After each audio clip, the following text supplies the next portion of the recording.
How much do you love yourself? Because if you understand the value of self-love, you'll never be friends with those type of people. Most of the people out here are running around empty. They have no sense of self, no sense of self-love. When I say self-love, it has nothing to do with celebrity, money, materialistic things, and all of the things that your negative mind could probably go to. It has nothing to do with self-love. It has nothing to do with looks, nothing to do with cars and any of the superficial things that one would assume that could make you love yourself even more. It's a matter of knowing your value. It's a matter of you saying, I don't have to be around these people in these type of environments and situations in order for me to finally see the value in myself. I love me independent of you loving me. I believe in me. I know my self-worth. I am here and I have a purpose. There is no value in having wisdom, knowledge, insight, spirituality, love. Every day I am a work in progress.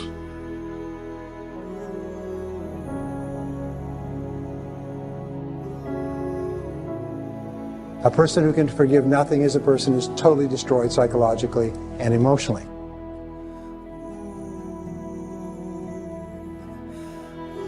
Forgive your parents. Forgive any relationship that you ever had that didn't work out. Forgive everyone else in your life that has ever hurt you in any way. Forgive yourself.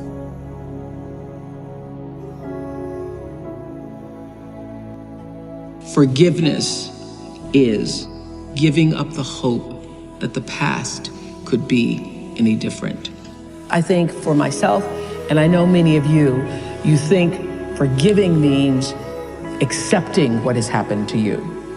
Well, it is accepting that it has happened to you. Not accepting that it was okay for it to happen. It is accepting that it has happened, and now what do I do about it?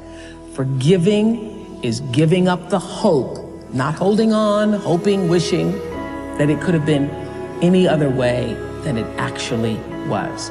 Giving up the hope that the past could be any different. And when I got that, I think it took me to the next level of being a better person, because I don't hold grudges for anything or any situation, and neither should you. It's letting go so that the past does not hold you prisoner, does not hold you hostage.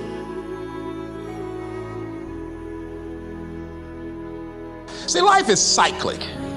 You're not, whatever experience you're having right now, it has not come to stay. It has come to pass. Not to stay, just to pass. It's just going through.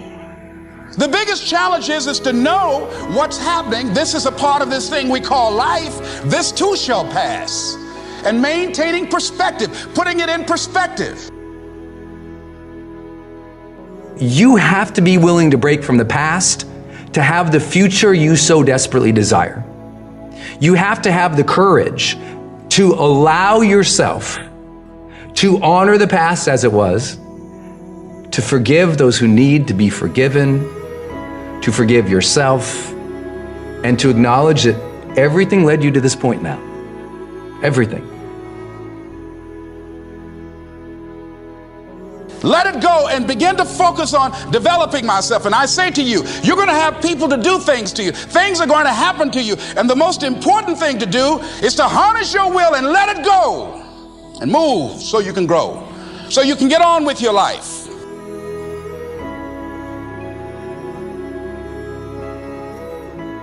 It doesn't matter about what happens to you. What matters is, what are you going to do about it? What are you going to do now, Les? But if you want to begin to move into your own personal greatness, If you want to begin to really enjoy a happy, successful, healthy life, you've got to be willing to go against the tide. You've got to be willing to harness your will.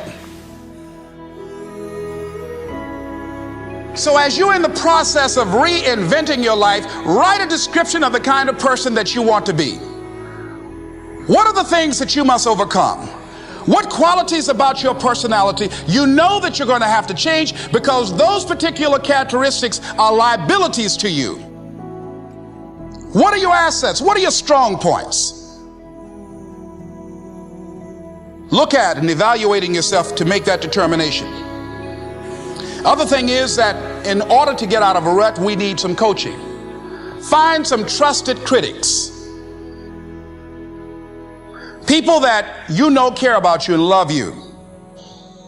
So there's some things that keeps us from growing and getting out of ruts. Number one, we identify with feedback. We take it personal when someone wants to give us some feedback on where we are falling short and tell us about our blind spots. We want to have everything being positive about us. We're not perfect. It hurts. I have a friend who's a trusted critic. I don't like him, but I love him. He doesn't tell me the things I want to hear. He tells me what I need to hear so I can grow. It hurts. It hurts when he put me on the hot seat. I can't stand it. But that's the only way that I can grow.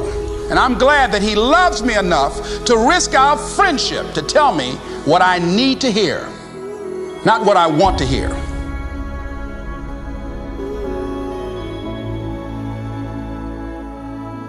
High performers are not dissatisfied strivers. They're not. They're happy. High performers are happier than their peers. We all believe that to get the top, it's gonna be lonely at the top, and we all believe you have to grind and kill yourself to get there. Yeah. And that's completely wrong, and the data proves it worldwide, which is, I think, just overcoming a lot of people's biases about how we work today, because right now, especially today, like, you know, grind on social media is so popular. Or hustle. Or hustle. And it, by the way, none of the top 15% of high performers worldwide identify with those words. They literally don't. We asked them, we did a whole keyword analysis. Yep. This was actually pretty cool. And high performers explicitly say, these are the three driving feelings. If we said there was a high performance state, it's driven from these three things. Number one, full engagement. Yes. Number two, joy. Yes. And number three, confidence. Yes. That's what they relate with, okay? That's where it's coming from. It's a joyous journey, not a dissatisfied one. And I had this conversation in the book because I kind of maybe frame it this way. Each of these chapters opens with a vignette of somebody I worked with or a situation that I was in that demonstrated high performance. In this particular situation, I'm walking on a stage, thousands of people, after a very famous musician was out there and was telling the audience that that person's secret to success, remember, thousands of people, yes. Their secret to that person, their whole speech, their secret to success was never settle. Never settle, nothing is enough, never settle. And never be satisfied, always demand more. And I'm like, oh, my second slide, which was gonna be on Jumbotrons in like 80-point text, was strive satisfied. And I'm like, oh, I'm gonna have to dispel this for all these thousands of people. I was totally freaked out. Yeah. But what I had to explain to people was not only the data, but it's this. If you're never satisfied, I mean, is it true that life is precious? If it's true that life is precious, and you could be gone tomorrow, do you really want to think, you know what, I just never felt fulfilled? I never allowed myself to have a moment of credit. I never allowed myself to have a moment of peace. I never allowed myself to look at that and say, good job. That's not the way to live life. Right. I think just at a spiritual level, it's a bad move, and this book doesn't really go into a lot of that. It's more about the science and the heart stuff. But I think it's really important that people realize your job is to strive satisfied. And if you strive satisfied more often, you will be more of a high performer. And if you never give yourself credit, you're always beating up on yourself, you're always thinking that's not perfect enough, then what's gonna happen? Dissatisfied people burn out and they quit more often than satisfied strivers. So take joy in the moment, engage with what you're doing, allow credit and satisfaction and joy to come in. You can always be improving. Of course. But be improving joyfully. Yes. And if you're improving joyfully, then you're learning, you feel curious, you feel engaged, the joy is there, you'll get more confident because you're like, I'm gonna learn through this anyway, this is gonna be great. Because you know, this thing is all over social media right now, like, grind, work, whatever. And I'm like, it's popular, and I see why that happens, and I see why it's catchy. It's just not scientifically valid.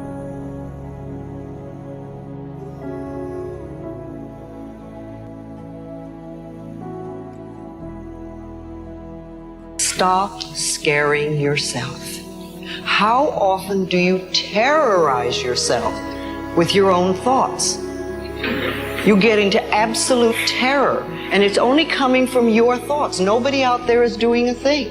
Sometimes it's an old family pattern, sometimes we get new things. I would like people, when you have time, to make a list of your fears. Make a list of your fears. And then give yourself the opportunity to turn each fear into a positive affirmation. Turn each one into something positive. And remember, always you are in charge. You are always in charge. See, one idle thought doesn't make a whole lot of difference. Thoughts are like drops of water. You drop a drop of water and it doesn't mean much. But if you keep dropping and keep dropping, you get a puddle on the floor, and then you can get a little pond and a lake, and finally you can create an ocean. And with our own thoughts, we can drown in a sea of negativity, or we can float on the ocean of life. And it's up to us. The thoughts we think accumulate. And what sort of puddles are you standing in? Or are you up to here? Or are you up to here and trying to paddle? What are you doing to yourself? When we're willing to change our thinking, we can change our experiences. And it doesn't matter if you've got a big puddle of negative thoughts. You can move over here and create a puddle of mindfulness, positive thoughts. You can make changes, always. So you want to turn those fear thoughts into positive affirmations. Let them work for you.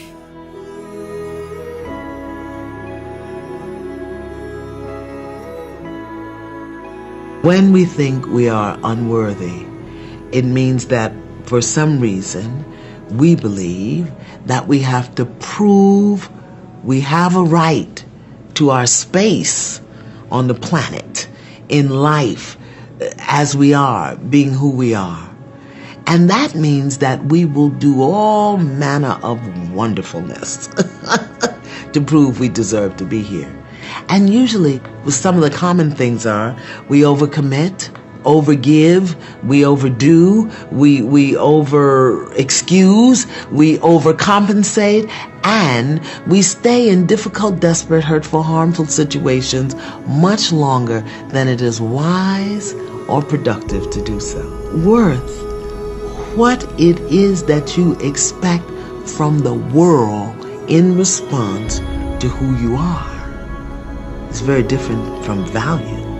Self-value means how you hold yourself within yourself and what you expect as a result. Now, in order to get to the worth, if you're not holding yourself within yourself as worthy, then what you expect from the world is surely gonna hurt you. This is what you're going to do. You are literally going to dump out everything that's in your head onto this piece of paper. Every concern, every worry, every to-do, everything that's bothering you that you're thinking about. For some people especially, they're just experiencing way too much pressure. And that pressure, a lot of times, it's just an imbalance in perspective. And discipline is a matter of the imposition of order, and the order is necessary, especially for people who are hopeless and nihilistic. Your work is going to fill a large part of your life, and the only way to be truly satisfied is to do what you believe is great work. Most people do it for survival. We need to feed our families, we need to survive, it's our career, okay, we have to do it. But to wake up with, my feet and my fingers tingling and say, wow, I have this to do, I have that to do today. And it's an amazing feeling, and I don't take it for granted. You're going to have a hard time thinking about all the options, and you're going to be really attached emotionally. So a lot of us know that. I can get over here But over here, man, this is much better because I gotta go through this journey that is not fun. This from 20 to 100%, this shit in between is not fun. Discomfort is your friend. It really is. Like discomfort and not being happy and content with certain situations in life or certain feelings in life. They're massive motivators, and they're amazing at facilitating change. Everything else is secondary. Were the words, "Stay hungry, stay foolish." It was their farewell message as they signed off. Stay hungry, stay foolish. And I have always wished that for myself. Well, it is scary. I will always say that, especially business, because it's a very scary place to be in. It changes, it goes ups and downs, it has so many ups and downs. To be successful, you have to be able to walk away from a deal.